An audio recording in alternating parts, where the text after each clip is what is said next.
Rusigala.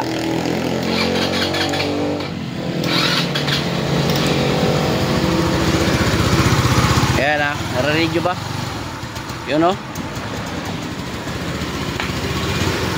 Nag-a-action siya mamatay pag pinipiga.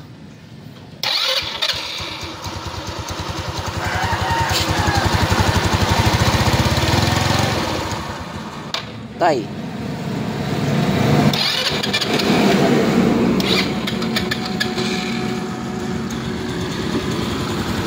So ano nga ba yung problema nito? Kung nakaranas kayo na ganitong klase sitwasyon sa inyong mga rusigala. Ayan, so alamin natin ng sabay-sabay. Okay? So unang check mo dyan yung spark plug. Okay? So tanggalin mo natin yung isa niyang spark plug. Right.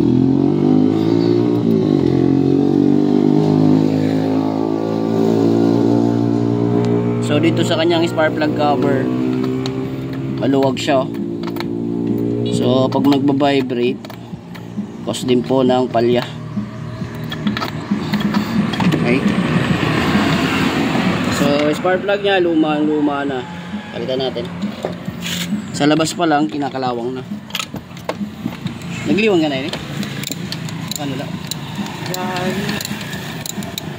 January agad. Oh. Last January pa raw nagpalit. So ngayon nagkakabadilan na. So 4 months na rin siguro. January, February, March, April, May. So mga ilang buwan na rin. So tingnan natin yung kalagayan ng spark plug nya. So sana dito lang.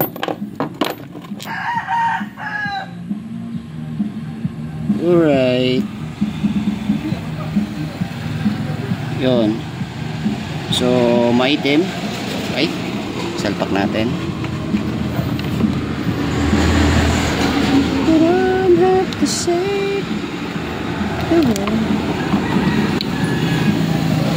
Check natin yung spark.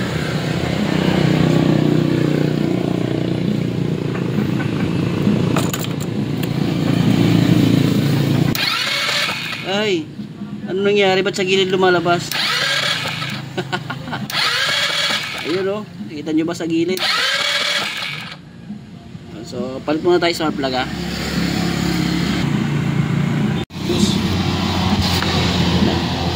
So ayun mga idol, nagpaita po tayo ng bagong spark plug. Ngayon naman, salpak muna natin yung kanyang lumang Hunsoy.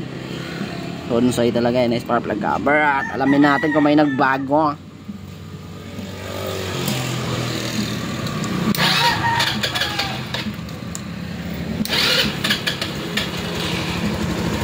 Moment of truth ha, pipigayin ko na siya. Uy, bumibilis oh. Uy, ganun pa rin. Nangangabayo pa rin. May lumalabas na usok. Yun. Pero mas maganda na siya kahit nangangabayo. Ayun.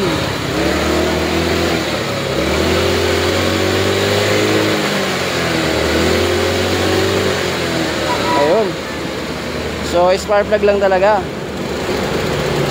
Tapos ito, palitan natin yung spark plug cover kasi takbong ano eh, takbong pogi. Palitan natin. Nalalaglag. Wala na yung ano sa loob oh.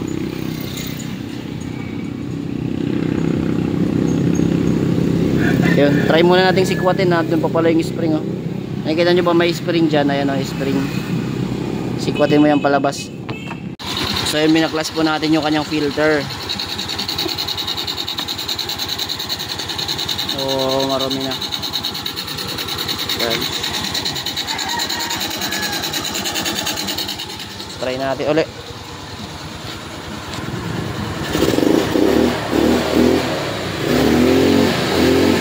Yun, so mas responsive na siya.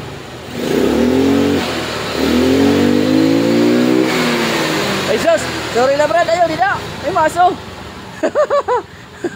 Dito sa gali. Oh, dusog.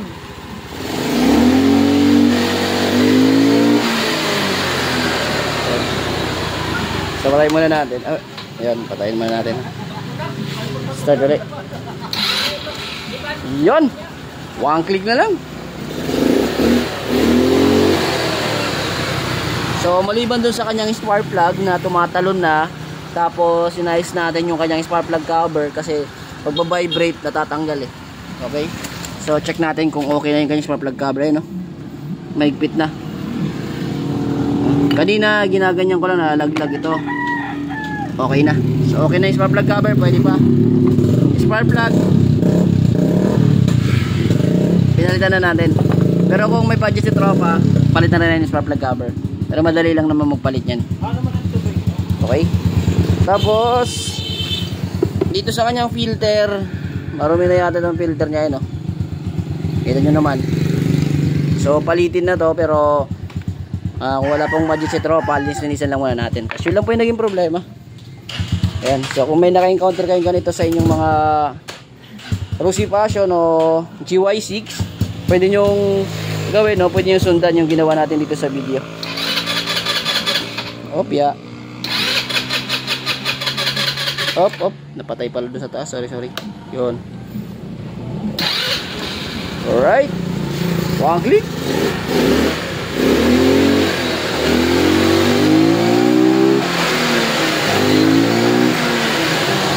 Ayan. So, responsive na po siya. Hindi kagaya kanina.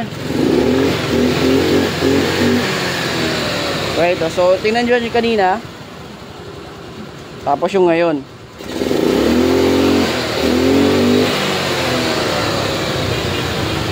Okay na.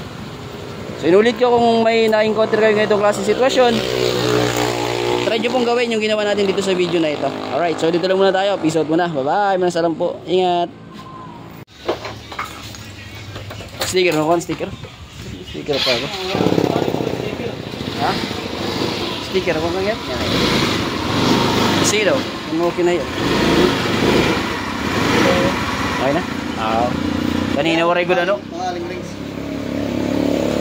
Napasulod na alin.